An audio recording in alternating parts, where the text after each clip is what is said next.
আজকের ভিডিওতে দেখাবো মার্কার অপশনের কিছু সেটিং দেখাবো আমি আপনাদেরকে। তো গত ভিডিওতে কিন্তু এখান থেকে আমি শেষ করেছিলাম। তো আজকে এখান থেকেই আমি শুরু করতেছি। যদি আমার আগের ভিডিওগুলো যদি আপনারা না দেখেন তাহলে আপনারা আমার ভিডিওগুলো দেখে আসতে পারেন।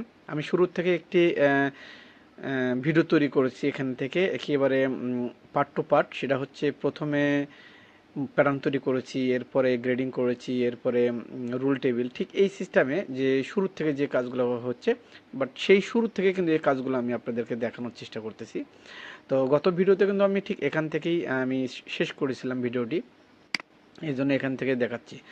তো যাই হোক, ভিডিওর মূল টপিকে চলে আসি। সেটা হচ্ছে আমরা অনেক সময় যখন মার্কা করি, মার্কা করার সময় কিন্তু আমরা দেখি এখানে যে মার্কারের গায়ে আমাদের যে ইন্টারনাল লাইনগুলো থাকে সেগুলো আমাদের প্রয়োজন হয়। আমরা যখন সেঙ্গেস লিখি, সেঙ্গেস অ্যাড করার সময় কত পার্সেন্ট সেঙ্গেস দিয়েছি সেটা কিন্তু আমাদের এই প্যাটার্নের গায়ে লেখা থাকে। এরপরে দেখতেছেন ওপেনিং, সেই ইন্টারনাল যে লাইনটা থাকে সেটা কিন্তু এখানে চলে আসে। তো আপনারা যদি বোঝেন তাহলে আপনারা আমার স্ক্রিনের উপর লক্ষ্য করতে পারেন যে এখানে কিন্তু ওই রকম ইন্টারনাল লাইন একটাও নাই। এখন ইন্টারনাল লাইন যদি না থাকে তাহলে আপনারা সেই ইন্টারনাল লাইনগুলো কিভাবে আপনাদের মার্কারে আনবেন এবং কিভাবে আপনারা শো করাবেন, তো সেই বিষয়টা নিয়ে কিন্তু আজকের এই ভিডিওটি। তবে ভিডিওটি ভালো লাগলে অবশ্যই আপনাদের বন্ধু বান্ধব যারা কাজ শিখতে চাচ্ছে তাদের কাছে এই ভিডিওটি শেয়ার করে দিবেন, তারা যাতে এই কাজগুলো শিখতে পারে বা আপনার মাধ্যমে কিছু উপকৃত হতে পারে। তো এটা করার জন্য এখান থেকে যে ইন্টারনাল লাইনগুলো রয়েছে বা এখান থেকে যে গ্রুপগুলো থাকবে সেগুলো আপনারা কিভাবে দেখবেন, সেটার জন্য আপনারা চলে যাবেন এখান থেকে এডিট থেকে যাবেন সেটিংয়ে। সেটিংয়ে আসার পরে ঠিক এই রকম একটি বক্স চলে আসবে আপনাদের এখানে, দেখতেছেন ঠিক এই রকম। তো এখান থেকে আপনারা যে কাজটি করবেন, এখান থেকে দেখতেছেন অ্যানোটেশন, এখান থেকে আপনারা ফুল করে দিবেন।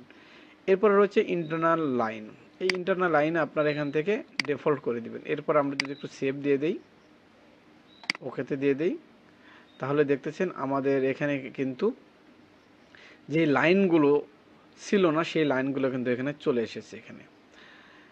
তো এইভাবে আপনারা এই কাজটি করতে পারেন। আর আরেকটি বিষয় দেখিয়ে দেই, এখানে কিন্তু আমি কোনো কাটমার প্যাটার্নে মনে হয় দেই নেই। তো আপনারা এই কাটমারটা দেখানোর জন্য আপনারা কি করবেন, এখানে কাটমারটা দেখানোর জন্য আবার এখান থেকে আপনারা এরপর আবার সেটিংয়ে চলে আসবেন। আসার পরে দেখতেছেন এখানে নোস মার্ক নামে একটি অপশন রয়েছে। এটা কিন্তু সাধারণত টিকমার্কটা উঠিয়ে দেওয়া থাকে, আপনারা এই টিকমার্কটা এখানে যদি দিয়ে দেন তাহলে কিন্তু যদি প্যাটার্নে কোনো কাটমার্ক থাকে তাহলে কিন্তু এই কাটমার্কটা চলে আসে। এরপর আপনারা সেভ দিবেন এবং ওকেতে দিবেন। সো এই ভিডিওটা দেখানোর একটি কারণ হচ্ছে এখানে কিন্তু অনেক গুরুত্বপূর্ণ একটি বিষয় হয়ে দাঁড়িয়েছে এখানে। যেমন আমি যদি আপনাদেরকে একটু প্রবলেম দেখিয়ে দিই, দেখি প্যাটার্নের কোনো প্রবলেম আছে কি না।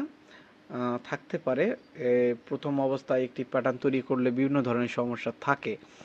তো আমি যদি একটু জুম করি, আমি ব্যাক ফ্রন্টে যাচ্ছি, দেখেন এখানে কিন্তু অনেক বড় ধরনের একটি প্রবলেম আমি যেটা ফেস করতেছি, ঠিক আছে। এটা কিন্তু গ্রেডিং প্রবলেম এখানে, অথবা সুইং অ্যালাউন্সের কোনো প্রবলেম হতে পারে। তো আপনারা যদি ইন্টারনাল লাইনটা না নেন তাহলে কিন্তু আপনারা এটা বুঝতে পারবেন না।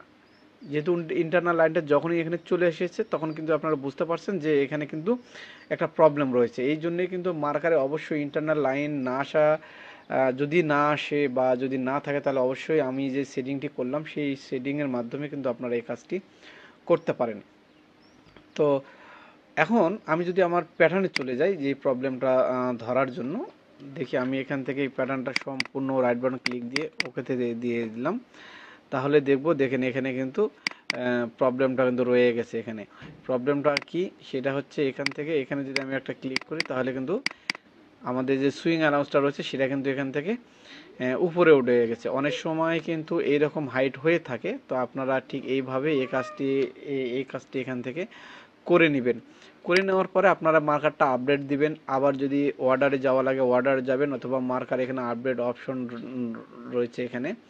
এই যে আমরা যদি ফাইলে চলে আসি, ফাইলে চলে আসার পরে যে অরিজিনাল মার্কারতে যদি দেই অথবা নেক্সটে যদি দেই তাহলে কিন্তু এই মার্কারটা আবার কিন্তু চলে আসবে এখানে। সো এইভাবে আপনারা এই সমস্যাগুলো সমাধান করবেন। সো মার্কারে যেহেতু আমি এখানে রয়েছে, আরেকটি অপশন আমি আপনাদেরকে দেখিয়ে দিচ্ছি, আরেকটি সেটিং।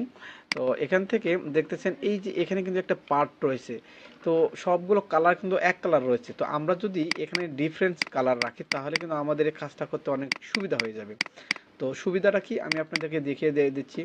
আমরা অনেকগুলো পার্ট এখানে নামিয়েছি, কিন্তু উপরে আরও যে দুইটা পার্ট রয়েছে কিন্তু আমাদের কিন্তু চোখে কিন্তু অনেক সময় বাজে না। তো আমরা যদি এটা কালার করি সেক্ষেত্রে কিন্তু আমাদের জন্য অনেক সুবিধা হয়। তো এই কালারটা করার জন্য আবার আপনার এই এডিটে চলে যাবেন, সেটিংয়ে চলে যাবেন। আশা করি দেখতেছেন এখানে মার্কার ডিসপ্লে নামে কিছু অপশন রয়েছে। মার্কার ডিসপ্লে থেকে icon menu, icon colour, previews, piece previews. তো এখান থেকে যদি আমরা কালারে দিয়ে দিই, এরপরে যদি সেভ দিয়ে দিই, দেখতেছেন এখানে কিন্তু কালার চলে এসেছে। তাহলে কিন্তু আমরা বুঝতে পারবো যে আমাদের আরও পার্ট বেশ কিছু উপরে রয়েছে, তাহলে আমরা ওখান থেকে নিচে নামাতে পারি।